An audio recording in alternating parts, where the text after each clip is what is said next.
بسم اللہ الرحمن الرحیم.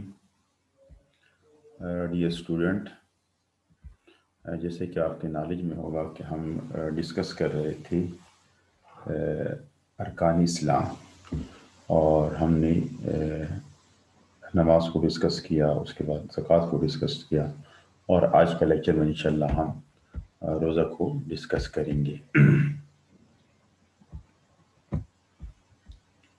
کہ روزہ، اس کا معنی اور مفہوم، اور روزہ کی اہمیت قرآن و حدیث کی روشنی میں، اور انسانی زندگی پر روزہ کے اثرات. تو ڈیئر اسٹوڈنٹ، جیسے آپ کے نالج میں ہوگا کہ روزہ کے لیے قرآن مجید میں صوم اور صیام کے الفاظ استعمال ہوئے ہیں، جس کے معنی ہے کسی چیز سے رک جانا اور اسے چھوڑ دینا.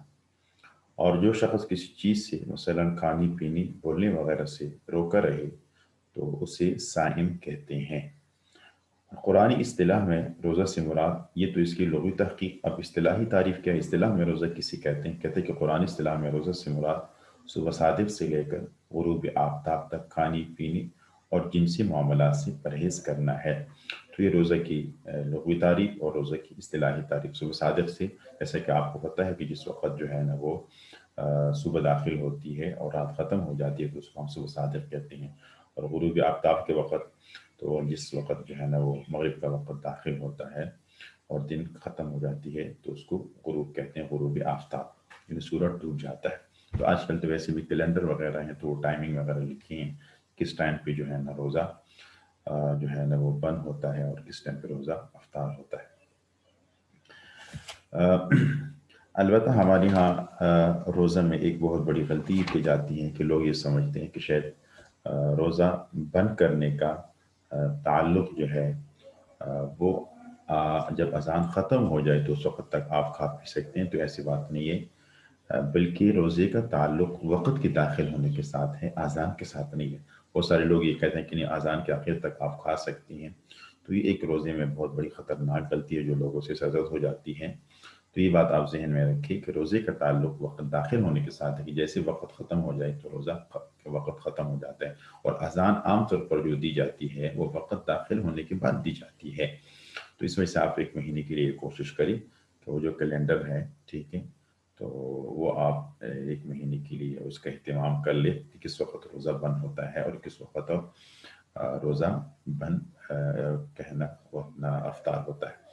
دوسری بات یہ ہے کہ بعض وقت لوگوں کو جب میں روزے میں جو ہے نا وہ نہانے کی ضرورت ہو جاتی ہے، جیسے احتلام وغیرہ ہوتا ہے کوئی، تو اب وہ بعض وقت ان کو آنکھ لیٹ کھولتی ہیں تو کیا نام ہے وہ بڑی جلدی سے کہتے ہیں نہیں ہو، جس وقت آپ نہ نہائے اس وقت آپ کھا پی نہیں سکتے ہیں. تو ایسے بات نہیں، بلکہ اگر وقت ابھی نہیں ہے تو آپ جو ہے نا اس حالت میں منہ ہاتھ دھو کے آپ کھا پی لیں اور بعد میں جو ہے نا غسل کر لیں.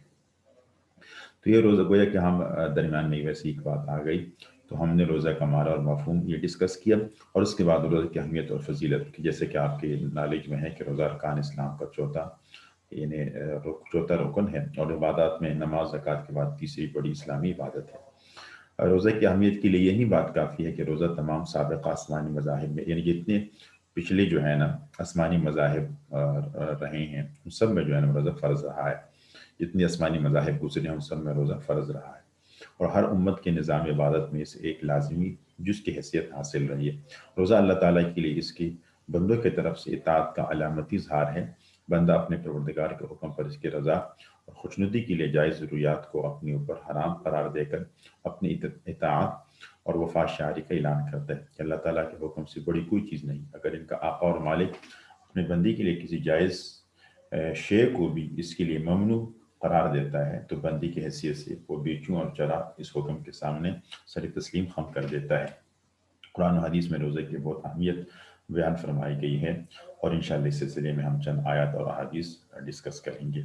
تو وہ ایک دیکھو نا، کھانا پینا حلال، لیکن اللہ نے جب کہا کہ اپنا اب اس کو آپ دن میں کھا پی نہیں سکتے ہیں تو حلال چیز کو، تو پھر روزے میں جو حرام چیزیں ہیں جو روزے سے پہلے، جیسے جھوٹ بولنا ہے، سود ہے، بد نظری ہے، تو یہ عام حالت میں بھی گناہ ہے، حرام ہے. تو ہم اس کو روزے کی حالت میں بھی اللہ معاف کر لی نہیں چھوڑتے ہیں. کوشش کرنی چاہیے کہ ان 2 مہینوں میں ایک تو رزق حلال کا اہتمام کر لے کہ حلال روزی کھائیں گے، اور دوسری بات جو ہے نا اس پوری مہینے میں اپنے آپ کو گناہوں سے بچنے کا اہتمام کر لے اور اس رمضان میں خوب جتنا ہو سکے اپنے استاد کے مطابق عبادت کر لے۔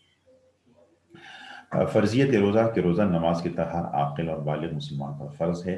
روزہ جس طرح تمام انبیاء کی شریعت میں فرض رہا ہے، اس طرح شریعت محمدی میں بھی روزہ کو فرض قرار دیا گیا ہے، اگرچہ اس کے احکام مختلف شریعتوں میں حالات اور ضروریات کے تحت مختلف رہے ہو، لیکن روزے کی اصل غایت جو ہے، اصل مقصد تمام شریعتوں میں ایک جیسا رہی ہے۔ قرآن مجید میں اللہ تعالیٰ کے ارشاد ہے سورہ بقرہ میں، یا ایھا الذین آمنوا کتب علیکم الصیام کما کتب علی الذین من قبلکم لعلکم تتقون، کہ ایمان والو تم پر روزے اس طرح فرض کیے گئے ہیں جس طرح تم سے پہلے لوگوں پر فرض کیے گئے تھے۔ یعنی صرف یہ روزے آپ پر نہیں ہے، بلکہ آپ سے پہلے جو لوگ ہیں، اس میں ایک امت کو، انسان کو تسلی ملتی ہے کہ یار ہم پر نہیں، ہم سے پہلے جو لوگ گزرے ہیں ان میں بھی روزہ فرض رہا ہے۔ اس کے بعد پھر جیسے آپ کو سب کو معلوم ہے کہ روزوں کی تعداد جو ہے وہ روزہ کی فرضیت اپنا شعبان سن 2 ہجری میں نازل ہوئی ہے، اور مسلمانوں پر جو چند دن کے روزے فرض کیے گئے، اس سے مراد رمضان کی پوری مہینے کے روزے مراد ہیں، کیونکہ روزے کے فنا اجر و ثواب کے مقابلے میں ایک مہینے کی دن گنتی کے چند دن ہے۔ اس وجہ سے کہا کہ اپنا تم پر روزے اس طرح فرض کیے گئے ہیں، یعنی چند دن کی۔ اس کے بعد کہتے ہیں کہ روزے کا مقصد کیا ہے، تو روزے کا مقصد تو جیسے ہم نے کہا کہ اسلامی عبادات میں روزہ کو اس لیے بھی خصوصی اہمیت حاصل ہے کہ روزے کا نفس انسان کی تربیت میں خصوصی دخل ہے۔ جذبات اور خواہشات پر قابو پانے سے انسانی نفس کی تربیت ہوتی ہے اور انسان کے اندر تقوی اور پرہیزگاری پیدا ہوتی ہے، جو تمام شریعتوں کی بنیاد رہی ہے، یعنی تقوی اور پرہیزگاری۔ جذبات اور خواہشات پر قابو پانے کی بہترین تربیت صرف روزہ سے ہوتی ہے، اس لیے قرآن مجید میں روزے کی غایت ان مقصد بیان کرتے ہوئے فرمایا لعلکم تتقون، تاکہ تم تقوی اور پرہیزگاری حاصل کرے اس کے ذریعے۔ تقوی کے معنی کیا ہے کہ قرآن کی اصطلاح میں تقوی کے معنی یہ ہے انسان اپنے شب و روز کو، اپنے دن اور رات کو اللہ تعالیٰ کے مقرر کردہ حدود میں رکھ کر زندگی بسر کر لے، اور اپنے دل کے گہرائیوں میں اس بات سے ڈرتا ہے کہ اس نے اگر کبھی ان حدود کی خلاف ورزی کی تو انہیں توڑا تو اس کی پاداش میں اسے اللہ کے سوا کوئی اور بچانے والا نہیں ہو سکتے۔ تو گویا کہ یہ دل کی اس کیفیت کا نام ہے جو انسان کو اچھے کاموں کی طرف مائل کرے اور غلط کاموں سے انسان کو منع کرے۔ یہ تقوی کی ایک تعریف سی ہے۔ اس کے بعد رمضان کی فضیلت ہے کہ رمضان کا اپنا یہ جو رمضان کی اپنا سبب ہے، تو ظاہر بات ہے کہ کہتے ہیں کہ یعنی رمضان کی فضیلت کا سبب کو رمضان مبارک کا مہینہ ہے، اس میں دنیا کی ہدایت کے لیے قرآن مجید کا نازل ہوا ہے، اور جو انسانیت کی لہرائے حق کی سب سے بڑی اور بنیادی ضرورت اور زمین والوں پر اللہ تعالیٰ کی عظیم نعمت ہے قرآن مجید۔ اسی رمضان کے بابرکت مہینے میں ہی اللہ تعالیٰ نے روزے فرض کیے گئے ہیں۔ قرآن مجید کی رحمت اور برکتوں سے متقی لوگ ہی فائدہ اٹھا سکتے ہیں، اور روزے کا مقصد بھی تقوی کا حصول ہے، حاصل کرنا ہے تقوی کا، اس لیے ماہ رمضان کی فضیلت روشن ہو جاتی ہے۔ اور ایک اللہ تعالیٰ کا ارشاد ہے سورہ بقرہ میں کہ شہر رمضان الذی انزل فیہ القرآن، کہ رمضان کا مہینہ تو وہ ہے کہ جس میں قرآن مجید نازل کیا گیا ہے، اور کہتے ہیں کہ فمن شہد منکم الشہر فلیصم، بس جو شخص بھی تم میں سے اس مہینہ کو پائے تو اسے چاہیے کہ روزے رکھے۔ اور اس طرح حدیث میں ہے کہ روزہ اسلام کے بنیادی فرائض میں سے ایک فرض ہے، اور بے شمار احادیث میں روزہ کی فضیلت اور اہمیت بیان فرمائی گئی ہے۔ حضرت ابو رضی اللہ تعالیٰ عنہ فرماتے ہیں کہ ایک اعرابی، ایک دیہاتی نبی اکرم صلی اللہ علیہ وسلم کے پاس حاضر ہوا اور کہا کہ یا رسول اللہ، مجھے ایسا عمل بتائیے جس کے کرنے سے میں جنت میں داخل ہو جاؤں۔ آپ صلی اللہ علیہ وسلم نے فرمایا اللہ تعالیٰ کی عبادت کر، اس کے ساتھ کسی کو شریک نہ کرنا، فرض نماز ادا کر، زکوٰۃ ادا کر، اور رمضان کے روزے رکھ کر۔ اس نے کہا کہ اللہ کی قسم میں اس سے زیادہ کروں گا یا نہ کم۔ جب وہ آدمی واپس ہوا تو حضور صلی اللہ علیہ وسلم نے فرمایا کہ جسے جنتی آدمی دیکھنا ہو وہ اسے دیکھ۔ تو اس طرح روزہ جو ہے یہ صبر کا مہینہ ہے، اور صبر کا مطلب جو ہے نا وہ کیا ہے، جنت ہے۔ اور اسی طرح جس شخص نے ایمان، کیفیت اور آخرت کے اجر کی نیت کے ساتھ رمضان کے روزے رکھیں، اللہ تعالیٰ اس کی پہلی گناہوں کو معاف فرما دے گا۔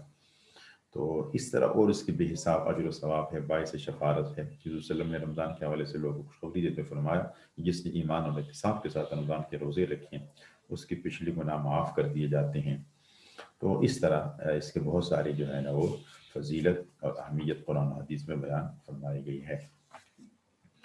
اس کے بعد ہم نے کہا کہ انسانی زندگی پر روزے کے اثرات مرتب ہوتے، جو انسان روزہ رکھتے ہیں تو اس کی زندگی پر اس کے کیا اثرات مرتب ہوتے ہیں۔ تو اس میں سے تقریباً تقوی اور پرہیزگاری ہے کہ روزے کا مقصد، جیسے ہم نے شروع میں بیان فرمایا گیا کہ تقوی کا حصول بتایا گیا ہے قرآن مجید میں، انہیں روزے کا مقصد تقوی کا حاصل کرنا بتایا گیا ہے تاکہ تم تقوی حاصل کرو لعلکم تتقون۔ اور حقیقت بھی یہی ہے کہ روزے کا سب سے بڑا اور بنیادی اثر جو انسانی زندگی پر پڑتا ہے وہ یہ کہ انسان متقی و پرہیزگار بننے کی کوشش کرتا ہے۔ روزہ دار پوشیدہ اور علانیہ ہر طرح سے خوف خدا کے پیش نظر ہر برائی سے بچنے کی کوشش، چاہے کچھ گناہ جو ہے نا وہ ظاہر ہو یا چھپے ہوئے ہو، تو خوف خدا کے پیش نظر ہر برائی سے بچنے کی کوشش کرتا ہے۔ خاص طور پر تنہائی میں بھی یہ روزہ ہی ہے جو انسان کو اس بات کا احساس دلاتا ہے کہ خدا اسے دیکھ رہا ہے۔ اسی یقین سے دیکھو بندہ اکیلے کمرے میں، اس کو پیاس بھوک لگی ہے لیکن وہ کہتے ہے کہ اللہ تعالیٰ مجھے دیکھ رہا ہے، تو اسی یقین سے بندہ مومن فرمانے کے تصور سے کامتا ہے، اور یہی تقوی اور پرہیزگاری کی کلید ہے۔ ضبط نفس ہے کہ بھولے میں کھانا پینا، پیاس کے وقت پانی پینا، اور جائز طریقے سے جنسی جذبات کی تسکین انسان کے فطری مطالبات ہیں، لیکن روزہ انسان کو اس کے جائز اور فطری مطالبات کو بھی خاص وقت تک پورا کرنے سے منع کرتے ہیں، صبح صادق سے لے کر غروب آفتاب۔ اسی طرح روزہ کا انسانی زندگی پر یہ اثر پڑتا ہے کہ انسان اپنے خواہشات اور آیات نفس کو کنٹرول کرنے کی تربیت حاصل کرتا ہے، یعنی اس کی جو نفس میں خواہشات ہے اس کو نفس کنٹرول کرنے کی۔ دیکھو پیاس لگی ہے، بھوک لگی ہے، لیکن پھر بھی جو ہے نا آپ اپنے نفس کو کنٹرول کرتے ہیں ایک خاص وقت تک، غروب آفتاب تک۔ اس طرح احساسی بندگی ہے کہ چند گھنٹے مسلسل اور انتہائی ضروری اور جائز خواہشات سے روکے رہنا آدمی پر یہ اثر چھوڑتا ہے کہ وہ انتہائی مجبور اور محتاج، واقعتاً عاجز اور درماندہ ہے۔ وہ اپنی زندگی کے بقا کی ایک سانس کے لیے خدا تعالیٰ کا محتاج ہے۔ یہ احساس زندگی کی روح ہے، اور اس کا تقاضا ہے کہ انسان اللہ کا بندہ بن کر زندگی بسر کرے۔ اس طرح صبر کا اصول ہے کہ روزے کے ذریعے انسان میں صبر کا مادہ پیدا ہوتا ہے۔ صبر یہ ہے کہ انسان کو جو بھی مشکلات اور مصائب پریشانیاں پیش آئے، وہ خواہشات نفس کی وجہ سے ان کا ہو یا کسی اور وجہ سے، ان کا پورے عزم اور ہمت کے ساتھ مقابلہ کر لے اور ان کے سامنے ہتھیار نہ ڈالے۔ حضور صلی اللہ علیہ وسلم کا ارشاد ہے، رمضان صبر کا مہینہ ہے اور صبر کا بدلہ جنت ہے۔ روزے سے روح قوی، اس کا دل توانا، اس کی قوت ارادی مضبوط اور قوت برداشت بڑھ جاتی ہے، اور وہ جہاد زندگانی اور جہاد فی سبیل اللہ کے لیے تیاری، یعنی زندگی میں جہاد ہے، اللہ کے راستے میں جہاد، اس کے لیے تیاری حاصل کرتا ہے۔ اس طرح تعمیری سیرت ہے کہ تعمیری سیرت کا تعلق انسان کے اخلاق اور کردار سے ہے۔ وسلم نے فرمایا روزہ ڈال ہے، روزہ کی وجہ سے انسان بد کلامی کرنے، گالی گلوچ، لڑنے جھگڑنے، جھوٹ بولنے وغیرہ بری حرکتوں سے اپنے دامن کو بچائے رکھنے کی کوشش کرتا ہے۔ وسلم نے فرمایا کہ اگر کوئی شخص تمہارے ساتھ جھگڑا پر اتر آئے تو اسے کہو میں روزہ سے ہوں۔ تو بہرحال ہمیں کوشش کرنی چاہیے کہ ابھی جو ہے نا 1-2 دن کے بعد جو ہے اپنے روزوں کا مہینہ آنے والا ہے، اور یہ پورے سال کے بعد جو ہے نا یہ مہینہ آتا ہے۔ پتہ نہیں اگلے سال کس کو یہ مہینہ نصیب ہو یا نہ ہو۔ تو کوشش کرنی چاہیے کہ اس زندگی نے تو ختم ہونا ہے، یہ فانی زندگی ہے، انسان نے ہمیشہ یہاں نہیں رہنا ہے۔ کوشش کرنی چاہیے کہ اللہ تعالیٰ نے آپ کو جو لمحات دیے ہیں، تو یہ جو برکتوں والا اور رحمتوں والا مہینہ ہم پہ دوبارہ آ رہا ہے زندگی میں، اللہ تعالیٰ نے پھر ہم ایک موقع اور چانس دیے، تو ہم جو ہے نا اس میں ایک ایک لمحے کی احتیاط کر لیا، اور ایک ایک لمحے کو توڑ توڑ کر اللہ تعالیٰ کی عبادت اور اس کی خوشنودی میں خرچ کرے۔ اللہ تعالیٰ ہم سب کو اس پر عمل کرنے کی توفیق عطا فرمائے۔ وآخر دعوانا ان الحمد للہ رب العالمین۔